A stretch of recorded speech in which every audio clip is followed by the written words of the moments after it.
Hi everyone, this is our channel Around My Story. Please like, share and subscribe. 7 ans peut être un âge très critique dans la vie d'un être humain. C'est l'année où l'on passe du CP au CE1. C'est peut-être aussi l'année où l'on pratique pour la première fois un sport qui façonnera notre avenir. Mais pour moi, c'est l'âge où mes parents ont décidé de mener des vies séparées. J'ai grandi comme n'importe quelle fille ordinaire, j'ai fréquenté une bonne école maternelle, j'ai fait du sport et j'avais de bons amis. Mes parents, si je me souviens bien, étaient toujours de bonne humeur, l'un envers l'autre et partageaient la joie d'élever leur fille ensemble. Je n'ai que peu de souvenirs des mauvais moments où mes parents se disputaient. Le pire souvenir dont je me souvienne est celui où, à l'âge de 7 ans, allongé dans mon lit, mes parents sont entrés dans ma chambre et mon père m'a dit « Tania, ta mère et moi allons divorcer ». Ma première réaction a été l'instinct naturel d'un jeune enfant qui consiste à me faire des reproches. Lorsque j'étais enfant, j'avais souvent plus d'une fête d'anniversaire. Cela semble cool, mais ce n'est pas ce que l'on croit. Je suis une enfant issue d'un divorce. Mon enfance ne m'appartenait pas, elle appartenait à mes parents. Je me suis perdue dans tous les efforts que j'ai faits pour apaiser les deux camps de ma famille. En me déplaçant seule entre deux vies distinctes, j'étais en marge de chaque famille. Jamais une initiée. Les personnes que j'aimais le plus n'étaient jamais dans la même pièce. Et beaucoup d'entre elles ne savaient même pas qu'elles existaient. Je manquais des événements et des célébrations parce que je devais passer du temps avec mon autre famille. Les enfants issus d'un divorce apprennent à faire face à ces difficultés et à cette instabilité, mais à l'âge de 10 ans, je ne voulais plus m'en préoccuper. Je ne voulais pas vivre dans deux maisons différentes, avec deux chambres différentes, des vêtements différents, des jouets différents, des amis différents et des règles différentes. J'étais une enfant de 10 ans, prise entre le marteau et l'enclume. Un jour, j'ai dit à mon père que je ne voulais plus lui rendre visite. C'était un acte courageux et ignare, pour être honnête. Nous ne saurons jamais si c'était la bonne décision ou non, mais à l'époque, aucun de mes parents ne possédait la stabilité émotionnelle nécessaire pour trouver une solution plus positive. C'est ainsi que les choses se sont passées. La lutte pour le pouvoir qui était restée latente entre mes parents a éclaté à nouveau. Et cette fois-ci, c'est moi qui en ai été la cible. Cette fois, j'étais responsable de la discorde. Dans une maison, on me blâmait. Dans l'autre, j'étais une victime. Et il n'y avait plus de fêtes d'anniversaire multiples. Au lieu de cela, il y avait la stabilité et la cohérence dans une maison, la colère et l'évitement dans l'autre. Les choix entraînent des conséquences et, au fil du temps, j'ai perdu le contact avec la famille de mon père. Il est difficile de rester en contact avec des personnes liées à quelqu'un que l'on a repoussé. Des cousins avec lesquels je jouais ont été rayés de ma vie. Nous ne nous sommes plus jamais rendus visite. Était-ce parce qu'il était préférable de garder les liens coupés? Ou était-ce ma punition pour avoir été une horrible enfant? Tout ce que je connaissais, c'était le silence et la perte. Au début de mon adolescence, ma mère s'est remariée et j'ai rencontré de nouveaux cousins. J'ai appris de nouvelles traditions de Noël et je me suis assise à la table avec des nouveaux enfants. Au lieu de reballoter d'une famille à l'autre, la vie s'est stabilisée. Même si je n'avais des nouvelles de mon père qu'une ou deux fois par an, la vie était relativement stable. Mais les choses ont changé à nouveau lorsque ma mère et mon beau-père se sont séparés au cours de ma première année d'université. Je tentais de rester en contact avec les membres de ma famille chaque fois que je rentrais chez moi pour les vacances. Encore une fois, j'essayais de faire plaisir à tout le monde, alors que l'anxiété envahissait mes pensées. Avec qui dois-je passer le réveillon de Noël? Dois-je rendre visite à telle ou telle famille? Seront-ils offensés si je ne prends pas le temps de les voir? Seront-ils offensés si je n'apporte pas de cadeaux? J'aurais aimé que tout le monde vienne me rendre visite. Mais cela n'aurait pas très bien marché chez ma mère. Au lieu de cela, j'ai rendu visite à tout le monde par mes propres moyens, en apportant des petits cadeaux bien pensés que j'avais achetés avec mon budget d'étudiante. Je faisais la causette et me sentais étrangère. J'étais toujours l'invitée gênante, jamais l'hôte chaleureuse. Pendant les 10 années qui ont suivi ma sortie de l'université, j'ai vécu loin de chez moi. Pas un seul membre de mes 4 familles à l'exception de ma mère, n'est venu me rendre visite, ne m'a appelé ou n'a même fait savoir qu'il passait en ville. Pourtant, chaque fois que je rentrais chez moi pour Noël, je programmais des visites, j'achetais des cadeaux et je prenais le temps de voir autant de personnes que possible. Je faisais cela pour qu'ils se sentent bien, pas moi. Il y a 2 ans, j'ai déménagé et je vis désormais à moins d'1 journée de route de mes 4 familles, de leurs nouveaux conjoints et de leurs jeunes enfants. Nous sommes tous connectés sur Facebook, mais ma mère est toujours la seule personne qui m'appelle ou me rend visite. Lorsque j'entends dire qu'un membre de la famille est passé par la ville mais n'a pas appelé, cela m'attriste. Mais je me rends compte qu'ils n'appellent pas parce qu'ils ne me connaissent pas vraiment. Pour eux, je n'ai jamais été une personne fixe. Je n'étais là que pour quelques Noëls par-ci et par-là. Bien qu'ils soient ma famille, je n'ai jamais été la leur. Ils ne savent pas qu'ils ne sont qu'une des nombreuses personnes réparties dans 4 familles différentes avec lesquelles je n'ai pas pu rester en contact. Parfois, le divorce nous disperse trop pour que nous puissions nouer de véritables liens familiaux durables. Cet été, je vais me marier et fonder une famille. J'essaie de ne pas avoir trop d'attentes. Je sais qu'aucune famille n'est parfaite, mais mon futur mari est le roi du contact avec les gens. Il est persévérant, charismatique, indulgent et loyal. Il m'apprend le sens du mot famille. Ensemble, nous apprendrons à nos enfants à se tendre la main avec compassion et à se soutenir mutuellement dans les moments difficiles. Je me languis de joie et d'amitié avec ma nouvelle famille et j'ai l'intention de faire tout ce qui est en mon pouvoir pour rester mariée.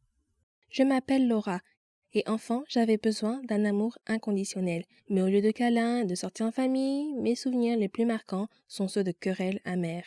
Ma mère n'a jamais voulu d'enfant, dit-elle. Elle m'a dit que la seule raison pour laquelle elle ne s'est pas fait avorter est qu'elle a découvert la grossesse trop tard. Mon père est parti quand j'étais très jeune, ce qui a rendu ma mère très rancunière. Elle devait rester et être la mère responsable, ce qu'elle détestait. Un jour, mes grands-parents m'ont emmenée avec eux et je me souviens avoir pensé « Voilà ce que devrait être une vraie famille ». La relation s'est complètement dissoute lorsque j'étais adolescente.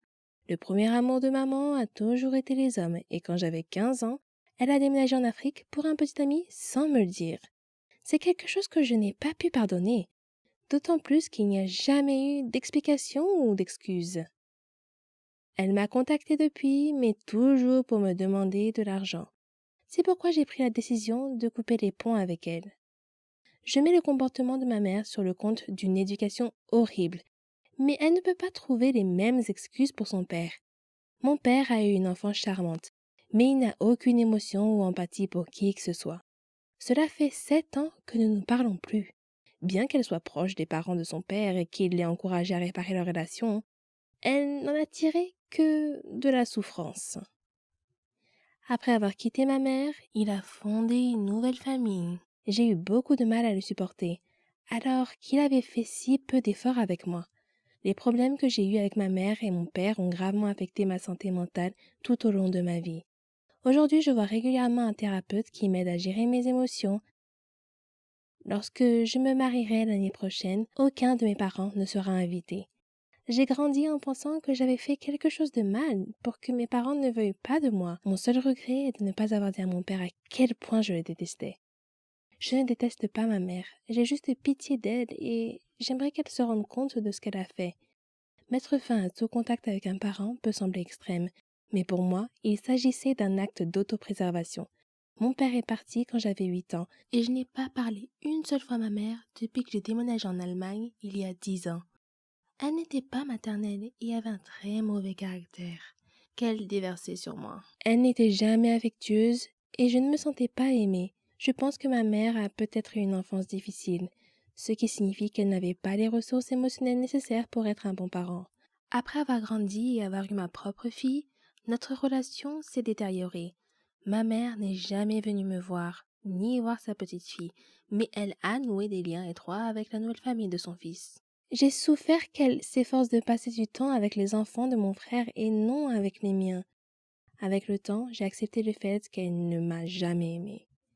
Je ne la déteste pas et je ne la plains pas, mais je ne veux plus d'elle dans ma vie. Andy n'a pas parlé à sa mère depuis 25 ans, après qu'ils ont cessé de communiquer au début de sa vingtaine.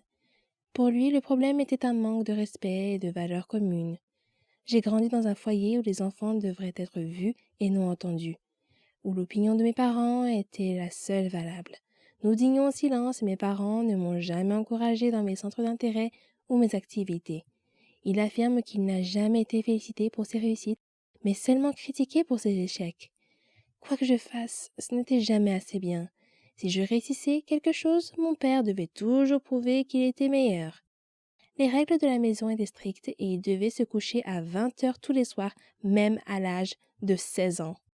Mais au lieu de dormir, Andy écoutait la radio pour échapper à l'ennui. Il s'est rapidement intéressé à l'actualité et à la politique, ce qui lui a donné une nouvelle vision du monde. Cela m'a permis de réaliser que les opinions de mes parents étaient conservatrices, sexistes et racistes. Je n'avais jamais le droit d'exprimer une opinion contraire à la leur, sous peine d'être renvoyée dans ma chambre. Cela m'a fait perdre le respect que j'avais pour eux. Andy et moi vivions dans la même maison, mais nous n'avions pas eu de conversation depuis plus d'1 an. Je ne peux pas dire que j'ai regretté de ne pas m'être réconciliée avec lui. Il n'était pas agréable à fréquenter. Quelques années plus tard, Andy a obtenu son diplôme universitaire et a acheté une maison. J'étais si fière, mais ma mère a trouvé que c'était horrible. Elle m'a dit que ça ressemblait à un HLM et m'a demandé pourquoi il voulait vivre dans un bidonville. Fur et à mesure que sa carrière avançait, elle devenait plus critique et le comparait constamment à son demi-frère. J'avais 21 ans et j'avais le sentiment d'avoir réussi, mais elle avait honte de tout ce que je faisais parce que cela ne correspondait pas à ses idéaux moralisateurs. Finalement, il a cessé de contacter ma mère et son frère et n'a jamais regardé en arrière. La décision n'a pas été difficile à prendre car nous n'avions rien en commun et il ne m'acceptait pas, ni mes choix de vie. Andy comprend pourquoi certaines personnes voient cette décision comme surprenante, mais il n'a aucun intérêt à entretenir une relation pour le plaisir. J'ai l'impression qu'il n'est pas bon de voir ses parents par devoir. Si tu n'as fait aucun effort pour construire une relation avec tes enfants, je ne pense pas que tu puisses t'attendre à ce qu'ils soient présents. Pour d'autres familles, la rupture est due au divorce des parents. C'est le cas de mon amie Hélène, qui a perdu le contact avec 2 de ses 4 enfants adultes cette année, après avoir mis fin à une relation émotionnellement abusive avec leur père. Depuis leur séparation en 2011, un long processus d'aliénation parentale s'est mis en place. Son fils ne lui a pas parlé depuis l'année dernière et sa fille cadette la fuit sur tous les fronts. Elle pense que son ancien partenaire a utilisé avec ses enfants les mêmes techniques de manipulation que celles qui ont détruit leur mariage. Une fois que les enfants ont grandi et qu'elle a développé sa propre vie et ses propres intérêts, son ex est devenu autoritaire et a essayé de l'empêcher de faire les choses qu'elle aimait. Au cours d'une période de manipulation qui s'est étendue sur plusieurs années, elle affirme qu'il a raconté des mensonges sur son comportement à des amis et à des membres de sa famille. Une fois, il leur a dit qu'elle était ivre et suicidaire et qu'elle avait disparu. En réalité, elle était allée au supermarché. Lorsqu'elle a rejoint un groupe local, il a dit à tout le monde qu'elle était folle et qu'elle voulait s'enfuir et devenir célèbre. Au fil du temps, la version de son mari a été crue et Hélène a commencé à se sentir étrangère à sa famille. Elle a malheureusement perdu sa mère il y a quelques années et son père a pris le parti de son ex. Le divorce a eu des répercussions importantes sur les enfants et les a marqués émotionnellement. Bien qu'elle s'efforce de se rapprocher de ses enfants, elle admet ne pas savoir ce que leur père leur a dit. Ils se disputaient toujours avant les fêtes et les célébrations pour l'empêcher de venir à l'événement. Il l'a également accusée d'avoir une liaison alors qu'elle ne l'a jamais trompée. Les relations avec ses 2 enfants, dont elle est séparée, sont devenues si tendues qu'elle n'a pas eu l'occasion de discuter de ce qui s'était passé. La seule explication qu'ils lui ont donnée est qu'elle ne se soucie pas d'eux ou qu'elle les traite comme des enfants. Bien que la perte de contact ait été une expérience extrêmement douloureuse pour nous deux, je ne blâme personne, ni moi, ni ma mère, ni Hélène, ni ses enfants. C'est la faute à personne. Je comprends très bien ce que les enfants d'Hélène ont ressenti. Ils sont comme des poissons rouges nageant dans un aquarium auquel on ajoute chaque jour un soupçon de couleur jusqu'à ce qu'ils commencent à voir les choses de manière différente. J'aimerais avoir l'occasion de renouer avec ma mère, mais je ne vois pas comment cela pourrait se produire. Pour l'instant, j'ai l'impression d'être à l'extérieur et qu'ils sont à l'intérieur d'une pièce vitrée.